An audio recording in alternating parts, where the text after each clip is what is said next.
दोस्तों आप सबका स्वागत है मेरे YouTube चैनल पे। दोस्तों thanks to all those my dear friend who are supporting this channels. दोस्तों ज़्यादा से ज़्यादा इस वीडियो को शेयर करें अपने ग्रुप कॉलेज फ्रेंड में, तभी तो उन सारे स्टूडेंट की मदद हो सके। जैसा कि स्टूडेंट लोग में पैनिक हो गया है, ऑब्जेक्टिव एग्जाम कैसे होगा, है ना। दोस्तों वैसे तो आज वीडियो आने वाला था डबल ट्रिपल इंटीग्रेशन के ऊपर, line integral, Stokes theorem, Green's theorem के ऊपर। लेकिन क्या हुआ बताएं, राज की बात, मेरा स्क्रिप्ट ही नहीं मिल रहा है। स्क्रिप्ट वो स्लाइड या पीडीएफ जो प्रिपेयर करके रखा था वो फाइल में कहीं दिख नहीं रहा है, इसलिए मैंने सोचा ग्रुप सी पेपर 5 के ऊपर ही आज थोड़ा बात कर लिया जाए। Group C paper 5। Comment section में बताइएगा किन किन लोगों को इस सेक्शन का इंतजार था। आप लोग में से एक दो सोच रहे होंगे ठीक हुआ सो पीडीएफ चोरी हो गया।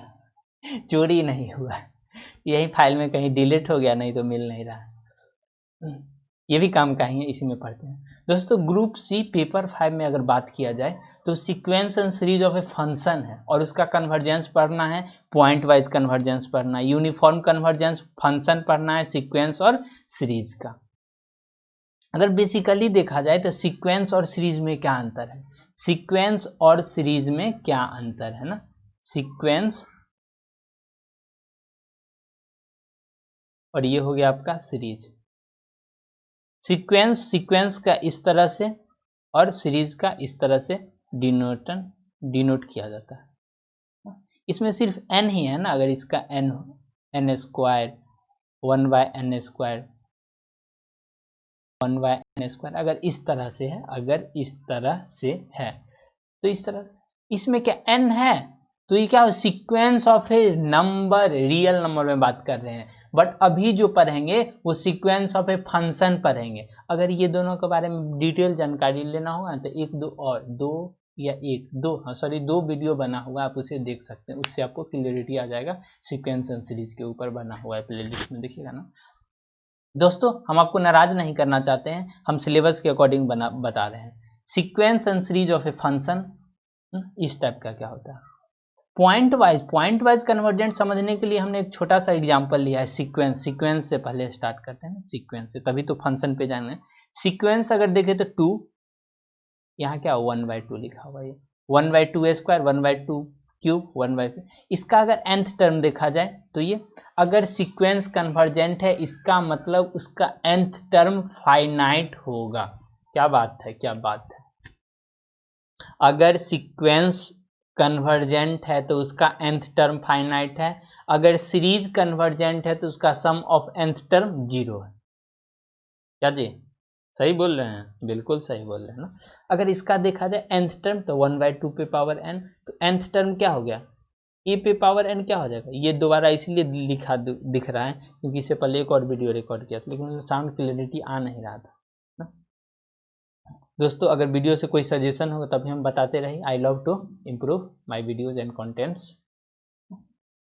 ए पे पावर n, ए पे अगर पूछे ना ए पे पावर n जब n इन्फिनिटी पे जा रहा है इसका क्या वैल्यू होगा, मतलब हमें क्या पता, ए पे डिपेंड करता है। अगर ए आपका 0 और 1 के बीच, -1 और 1 के बीच में होगा तो 0, अगर ए का वैल्यू 1 होगा तो 1, ए अगर ज्यादा होगा तो इन्फिनिटी ना।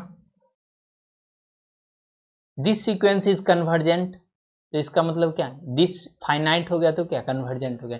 ये इसीलिए बता रहा हूँ क्योंकि जब पॉइंट वाइज कन्वर्जेंट जो आपका सिलेबस में है वो समझने में ये ज़्यादा हेल्पफुल रहेगा। तो दूसरा सीक्वेंस ले लेते हैं 1 1 1, ये 1 पे पावर n कितना, इसका क्या फाइनाइट हो गया, दिस इज कन्वर्जेंट। ये इस चीज को आप अपने आंखों में बसा लीजिए, आंखों में बसा लीजिए, ऐसे करके आंख बनाइए, उसमें आप बसा लीजिए, क्योंकि पूरा रियल एनालिसिस में ये आते रहेगा। क्या जी आंख बनिया ना, इस चीज को आप आंखों में बैसा लीजिए। अगर बेस -1 और 1 के बीच में है तो उसका वैल्यू 0, 1 है तो 1, 1 से ज्यादा है तो इन्फिनिटी।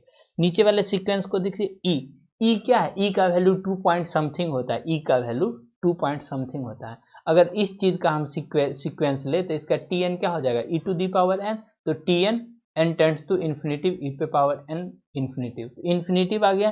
तो इसका क्या मतलब, फाइनाइट नहीं ना आया, which is not finite.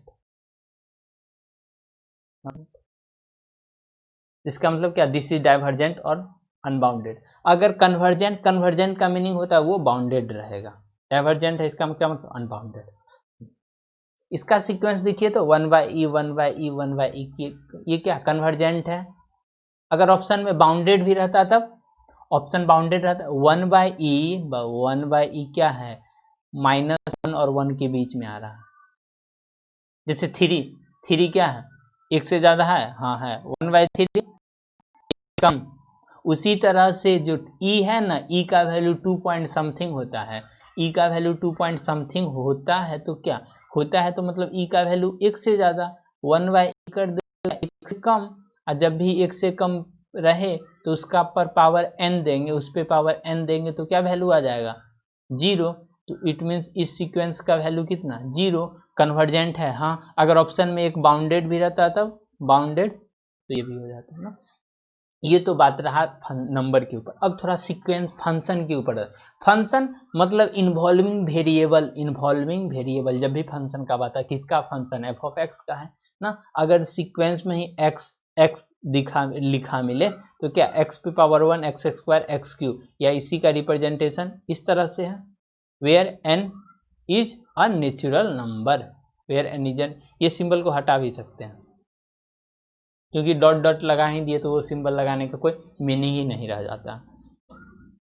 N कहाँ से आएगा, natural number, where n is a natural in our syllabus. जो सिलेबस में पढ़ना है ना, ये एक्स क्या पॉजिटिव नंबर से ही पढ़ना है जो सिलेबस में आपका है ना, वैसा पढ़िए ना जिससे आपको पढ़ने के बाद एग्जाम का क्वेश्चन बन सके। और जिस उम्मीद से आप इस चैनल पे आए हैं वो उम्मीद तोड़ना अच्छा नहीं ना, उस उम्मीद को बरकरार रखना अच्छा लगता है।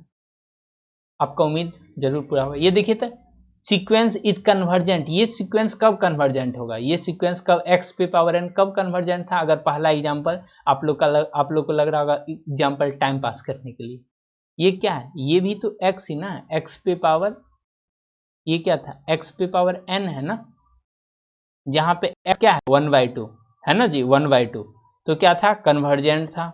अगर एक्स 1 था तो भी कन्वर्जेंट था, एक्स 2 से 1 से ज्यादा था तो डाइवर्जेंट हो गया ना।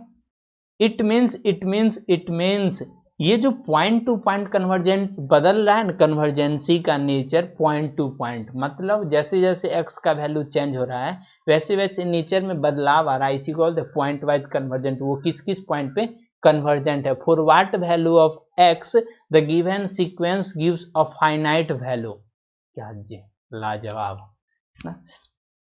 अगर x का वैल्यू 0 रख देंगे, हाँ कन्वर्जेंट हो जाएगा। x का वैल्यू अगर 1, इसमें भी कन्वर्जेंट। x का वैल्यू e नहीं, जो 1 से ज्यादा है उसमें कन्वर्जेंट नहीं रहेगा, जिसमें 1 से वैल्यू कम है वो सब में। जैसे 22/7 यही, इससे आपका कितना ऑब्जेक्टिव बन सकता है, हम इससे ऑब्जेक्टिव 4-5 बना देते तो टाइम पास करना हुआ ना। ये क्या मास्टर ऑब्जेक्टिव है, sequence action is convergent for what value, तो ये सब वैल्यू जिसमें टिक लगा हुआ है आपका ना।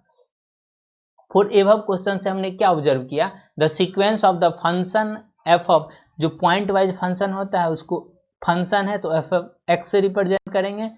चूंकि ये सीक्वेंस बना रहा है तो कहीं ना कहीं एन आएगा, तो एन को यहाँ लिख दिए, तो इसी चीज को डिनोट करने का तरीका हो गया। ये क्या पॉइंट वाइज फंक्शन को डिनोट करता है, पॉइंट वाइज सीक्वेंस फंक्शन को ये डिनोट करता है। फिर से बता दें, आज मन अच्छा है किसका, मेरा या आपका, दोनों लोग का, तभी तो आप वीडियो देख रहे हैं, हम वीडियो पढ़ा रहे हैं ना। फंक्शन है तो एफ ऑफ एक्स रहेगा, सीक्वेंस पर है इसलिए एन आएगा। Representation of point wise convergence sequence. The sequence of the function इस टाइप का रहे, convergence point wise on the interval. ऊपर जो हम देखे थे, ऊपर जो ये एग्जाम्पल में इतना दिखाया गया है 10-15 ऑप्शन, ये ऑप्शन ही ना है, ये सब वाला ऑप्शन, तो पॉइंट टू पॉइंट चेंज कर रहा है, point to point change in nature of कन्वर्जेंसी।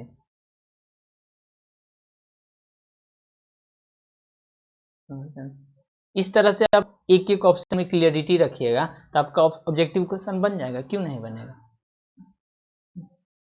अब याद भी, जो पॉइंट वाइज कन्वर्जेंस होता क्या है, the sequence of the function x and converges point wise on the interval.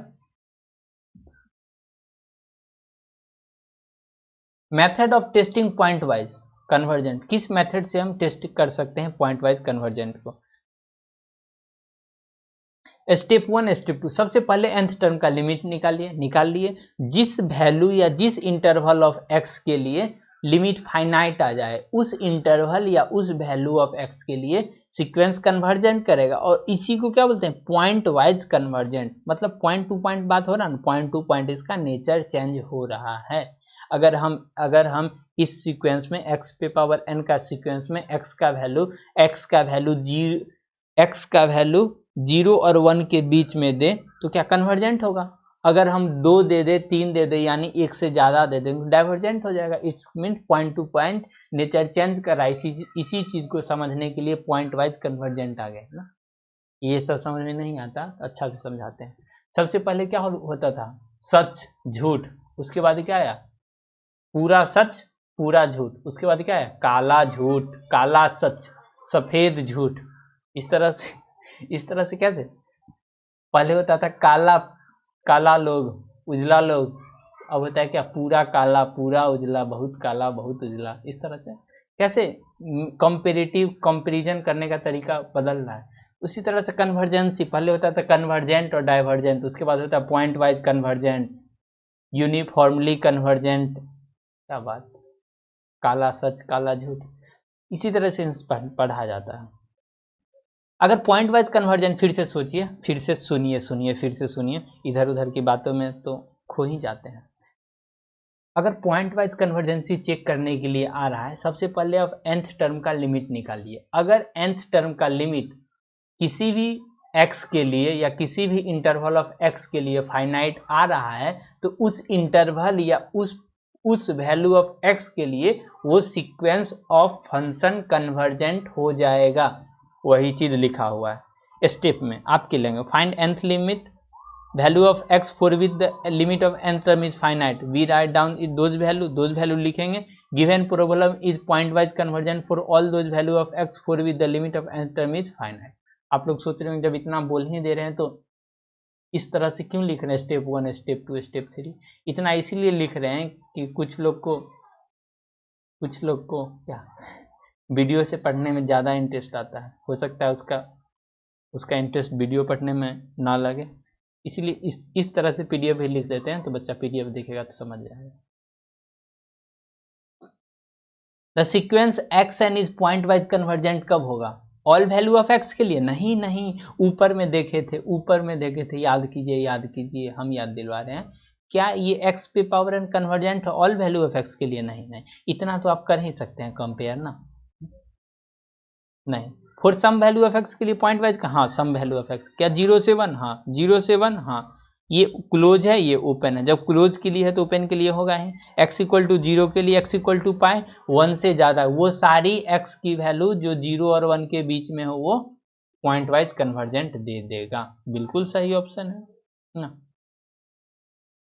Minus 1 और 1 से भी देगा, बट माइनस वाला पढ़ना नहीं तो क्यों उस पर बात करेंगे। इसको देखिए था sequence of function f of n, ये ऑब्जेक्टिव क्वेश्चन है, इसी टाइप का ऑब्जेक्टिव क्वेश्चन एग्जाम में आएगा। Sequence f of n x sine nx by n is pointwise convergent कब होगा? x equal to 0, x equal to 1, x equal to 3 या all value के लिए। इसका nth टर्म का लिमिट निकालिए, तो nth टर्म का लिमिट निकालिए। नहीं निकालिएगा, नाराज हैं? किससे नाराज हैं?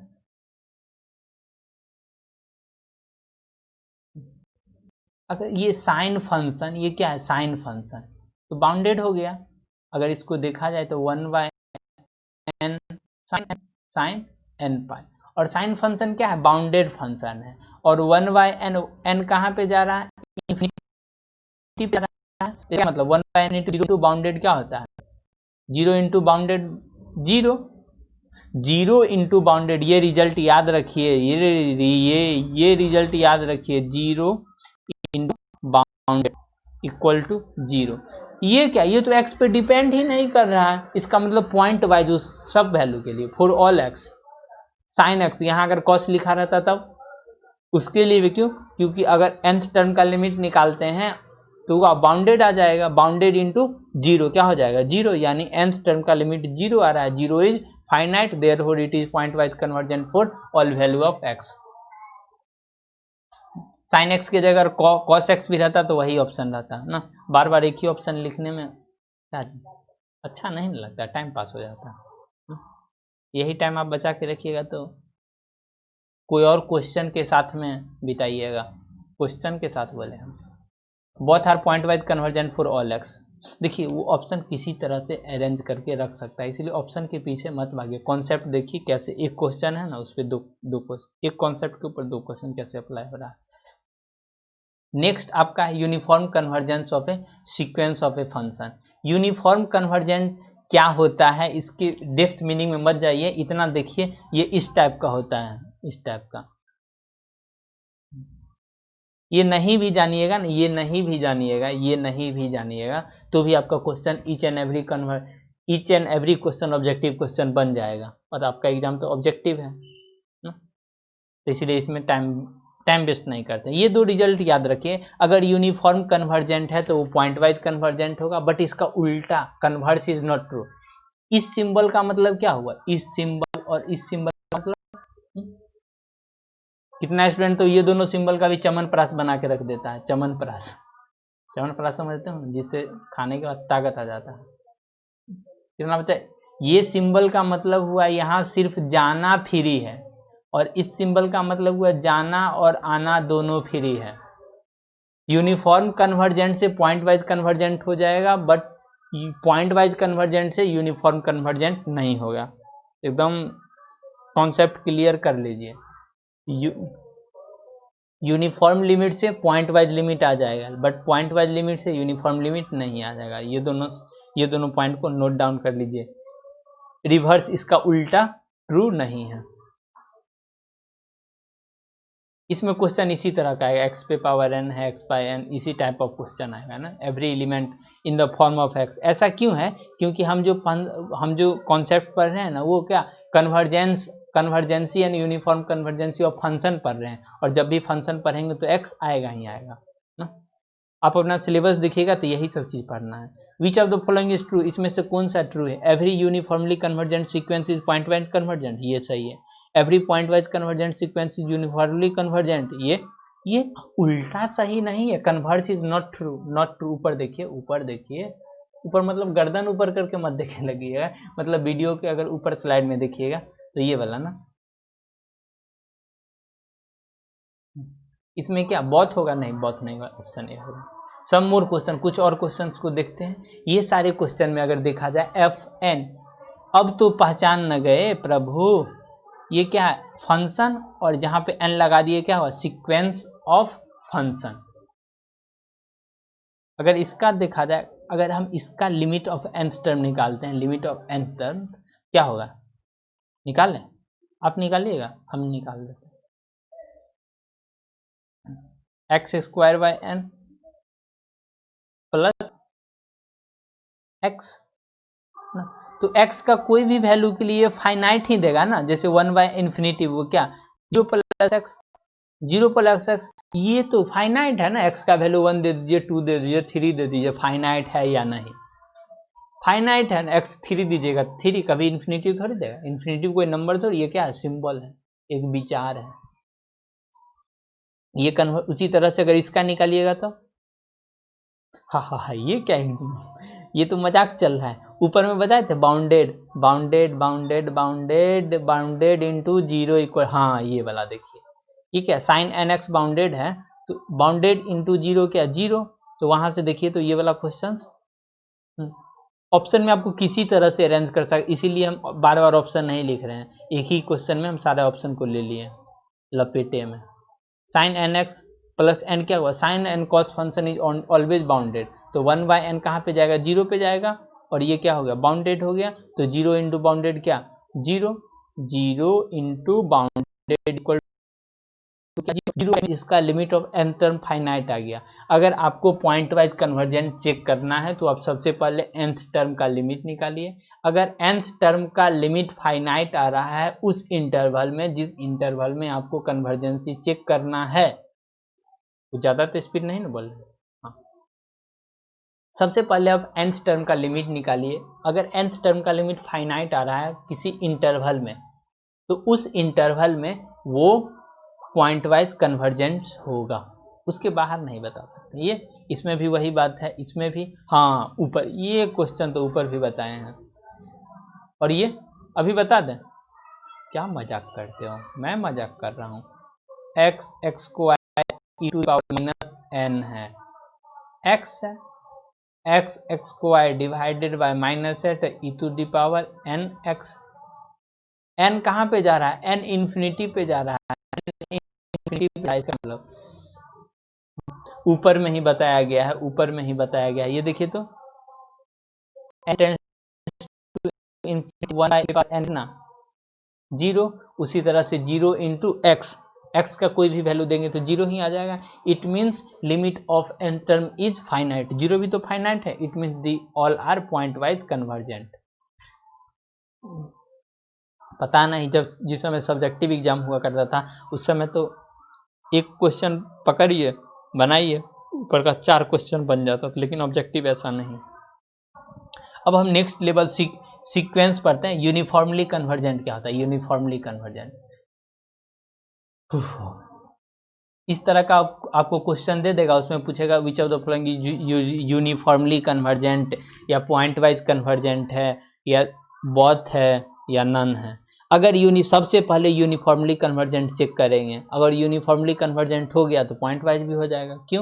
क्यों हो जाएगा, ऊपर में बताया हुआ है, ऊपर में बताया हुआ है, ये रिजल्ट है। अगर यूनिफॉर्मली कन्वर्जेंट है तो पॉइंट वाइज कन्वर्जेंट भी हो जाएगा।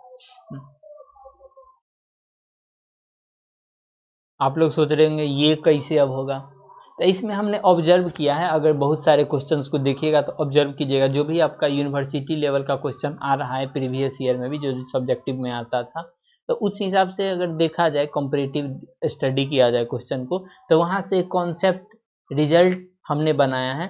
तो उस क्वेश्चन में आप न्यूमरेटर देखिए, इसमें से आप एक देखते ही आप बता दीजिएगा ये यूनिफॉर्मली कन्वर्जेंट है या नहीं, या पॉइंट वाइज कन्वर्जेंट है या नहीं। क्वेश्चन देख लिए, ऑब्जर्व करना आपको, क्या न्यूमरेटर को ऑब्जर्व करना है, न्यूमरेटर को ऑब्जर्व कीजिए। अगर n न्यूमरेटर में प्रेजेंट है और n न्यूमरेटर में प्रेजेंट नहीं है, अगर n ऊपर में प्रेजेंट नहीं होगा ऊपर, तो क्या यूनिफॉर्मली कन्वर्जेंट। ऊपर में n प्रेजेंट नहीं होगा तो क्या यूनिफॉर्मली कन्वर्जेंट। अगर ऊपर में n प्रेजेंट होगा तो नन यूनिफॉर्मली कन्वर्जेंट। तो देखते हैं क्वेश्चन में ऊपर में n कौन कौन सा में प्रेजेंट नहीं है। ऊपर में n इसमें प्रेजेंट नहीं है, और इसमें n प्रेजेंट नहीं है। इट मीन्स ये दोनों क्या हो गया, ये दोनों क्या हो गया, जिसमें ऊपर में न्यूमरेटर, सबसे पहले न्यूमरेटर देखना है। अगर न्यूमरेटर में n प्रेजेंट है तो क्या नॉन यूनिफॉर्म कन्वर्जेंट, अगर प्रेजेंट नहीं है तो uniformly convergent in x to r। जैसे एग्जांपल में, जैसे ये दोनों क्या हो जाएगा, uniformly convergent in, uniformly UNC uniformly convergent in R, और ये नॉट यूनिफॉर्मली कन्वर्जेंट इन -1। इसी के अंदर ये कन्वर्जेंट नहीं है, यूनिफॉर्मली कन्वर्जेंट नहीं है, और सब जगह कन्वर्जेंट है, बस इसी इंटरवल के कारण कन्वर्जेंट नहीं हो रहा है, जिस वजह से ये नॉन यूनिफॉर्म कन्वर्जेंट हो गया। आप ये दो मोटा मोटी ऑपरेशन याद रखिए ना, इसका मतलब ये नहीं से चैप्टर यहीं पे खत्म हो गया, आपको वही सब कॉन्सेप्ट बताया जाए जिससे आप ऑब्जेक्टिव क्वेश्चन आसानी से बना सकोगे। हम डिटेल में थ्योरी बताए जाए तो मालूम चलेगा, क्या मालूम चलेगा, टाइम बीत गया। ओरिजिनल मेथड कुछ इस तरह से, ओरिजिनल मेथड रिस्पेक्ट कीजिए, सब्जेक्ट को रिस्पेक्ट कीजिए। आप नहीं पढ़ना मत कीजिए, लेकिन सब्जेक्ट को रिस्पेक्ट कीजिए। ये क्या है, ये आपका ओरिजिनल है। उसमें क्या एफ ऑफ एन निकालते हैं, एफ ऑफ उसका दोनों का डिफरेंस लेते हैं, तो एप्सिलॉन सिंबल से ही कितना को डर लगता है, ये कौन सा सिंबल हो गया, उसके लिए क्या कहना है, उसी सब चीज के लिए तो ऑब्जेक्टिव, हाँ यूजफुल ऑब्जेक्टिव क्वेश्चन है ये।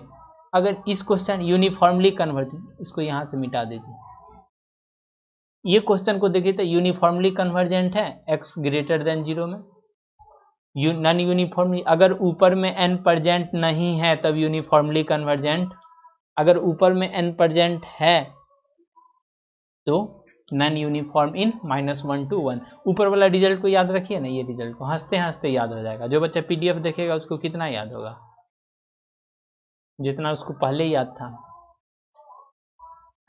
एक हम 10th का बच्चा को पढ़ाते थे ना, 2 स्टूडेंट तो उसमें से एक स्टूडेंट बोला क्या सो हम बोले कितना पढ़ते हो, तो बोला क्या सो कितना भी पढ़ते हैं लेकिन इससे हम ज़्यादा पढ़ते हैं।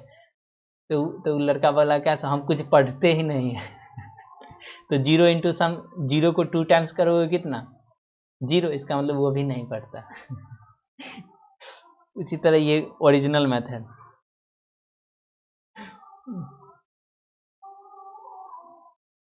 अपना कंपेयर खुद से कीजिए ना, आप दूसरे से कंपेयर कीजिएगा। हम वो वीडियो देखता है ना, उससे हम 2 गुना वीडियो देखते हैं, मालूम चलेगा जिससे कंपेयर करो वीडियो देख ही नहीं रहा, मतलब 0, उससे 2 गुना कर दीजिएगा क्या 0 इंटू समथिंग 0, आप भी नहीं देख रहे। Uniformly convergent for x greater than 0। ओहो, ये देखिए तो इसमें n प्रेजेंट है ना, इसमें अगर n प्रेजेंट है तो क्या नॉन यूनिफॉर्म वो इस तरह से ऑप्शन देगा ही जो हो जाएगा।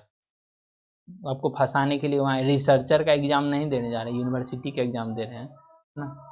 इसका ये देखिए तो ये क्वेश्चन इंपॉर्टेंट है, इसमें VVI लिख लीजिए, इसलिए इंपॉर्टेंट है। इसमें आपको पॉइंट वाइज का भी ऑप्शन दे रहा है, जिस क्वेश्चन में अगर यूनिफॉर्मली कन्वर्जेंट हो गया तो उस इंटरवल में वो पॉइंट वाइज कन्वर्जेंट भी हो जाएगा। इसका उल्टा कन्वर्ज इज नॉट ट्रू, तो क्या बोथ B and C।